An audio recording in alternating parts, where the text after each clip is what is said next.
Welcome to Triumph IAS. It's a daily mains practice question and answer series.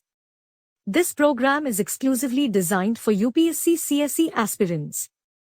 In this video discussion, we will discuss UPSC CSE mains previous 25-year questions. Question number 1. Highlight the importance of the new objectives that got added to the vision of Indian independence since 20s of the last century. Let's start with the introduction of the answer. The last decade of the 19th century in the Indian nationalism was dominated by the moderates who preferred to be loyal to the British regime and believed in concessions granted from the government. The first decade of 20th century saw the Swadeshi movement and rise of militant nationalism. The main body of the answer should be number 1. However, with the entry of Gandhi in the Indian national movement, the 20s of the last century saw inclusion of the masses in the national movement. Before the advent of Gandhi, the activities of the Congress was restricted to the urban middle class and educated elite. Number 2. Since 1920s, the country saw massive participation of farmers, industrial laborers, students and women in the freedom struggle. Number 3. Broadly, the new objectives that got added to the vision of Indian independence during this period circulated around the demands of students, farmers and urban laborers. Number 4. Post-non-cooperation movement, the Congress cadre focused on constructive work, especially in the villages, that broadened the mass support of Congress. Number 5. Gradually, the vision of free India became more inclusive and sensitive to the needs and demands of the oppressed classes. Number 6. This period also saw polarization of people on lines of religion, and new leadership emerged in form of Muslim League. Women and students participated in large numbers in the non-cooperation movement, civil disobedience, and Quit India movement. Number 7. They also played instrumental role in constructive works. This secured a special position for women and students in the national politics and future leadership. Conclusion of the answer is: the peasant movements and tribal movements consolidated their voice and their interests were included in the national agenda. Fundamental rights and larger societal problems were acknowledged, which provided a blueprint on which India could frame its policies after independence. Question number 2. Right of movement and residence throughout the territory of India are freely available to the Indian citizens, but these rights are not absolute. Comment. Let's start with the introduction of the answer. Constitution of India provides right to freedom under Article 19, and Article 19(1)(d) talks about to move freely throughout the territory of India.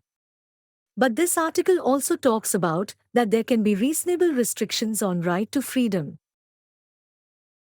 The main body of the answer should be: the grounds of imposing reasonable restrictions on this freedom are two, namely, the interests of general public and the protection of interests of any scheduled tribe. Number 1. Public health. Lockdown during the COVID time is one of the most recent examples of the reasonable restriction. The Bombay High Court validated the restrictions on the movement of persons affected by AIDS. Number 2. Interest of tribes. Entry in the tribal areas is restricted to protect the distinctive culture, language, customs, and manners of scheduled tribes. Example: certain areas in Andaman and Nicobar Island, North-East. Number 3. Inner line permit. Various areas of the states like Arunachal Pradesh require inner line permit from the outsiders to move in the restricted areas. Number 4. Public order. During curfew kind of situations, for the security and safety purposes, movement of the people get restricted. Use of Section 144 prohibits gathering of 4 or more people in the concerned area. All the fundamental rights which have been provided under Indian Constitution are not absolute. Conclusion of the answer is: For maintaining the social harmony and creating a balance between the individual rights and social harmony, reasonable restrictions on the fundamental rights is needed. Question number 3. Sikkim is the first organic state in India. What are the ecological and economical benefits of organic state? Let's start with the introduction of the answer. Organic farming is a type of agriculture that avoids the use of synthetic fertilizers, pesticides, and other chemical inputs. Organic farming system relies on crop rotation, crop residues, animal manures, legumes, green manure, biofertilizers, biopesticides, etc. 26% of the cultivable area in India is under organic cultivation. Sikkim has been recently declared as the first organic state in India. The main body of the answer should be number 1. Ecological and economical benefits. Organic farming sustains biodiversity, soil fertility, and natural ecosystem processes and other services that underpin the agriculture. Number 2. Ecological and economical benefits. Organic farming sustains biodiversity, soil fertility, and natural ecosystem processes and other services that underpin the agriculture. Number 3. Scientific organic farming practices have the potential to increase the yield in the long run. It allows the farmers to overcome the risk of crop failures and increased cost of production, encourages production of healthy food and fiber of high quality. Number 4.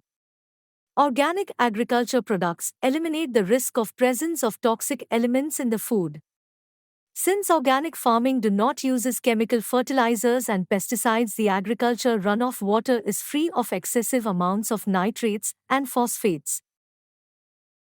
Conclusion of the answer is: thus, lakes, rivers and other water bodies will be less vulnerable to algal blooms and associated ecological problems.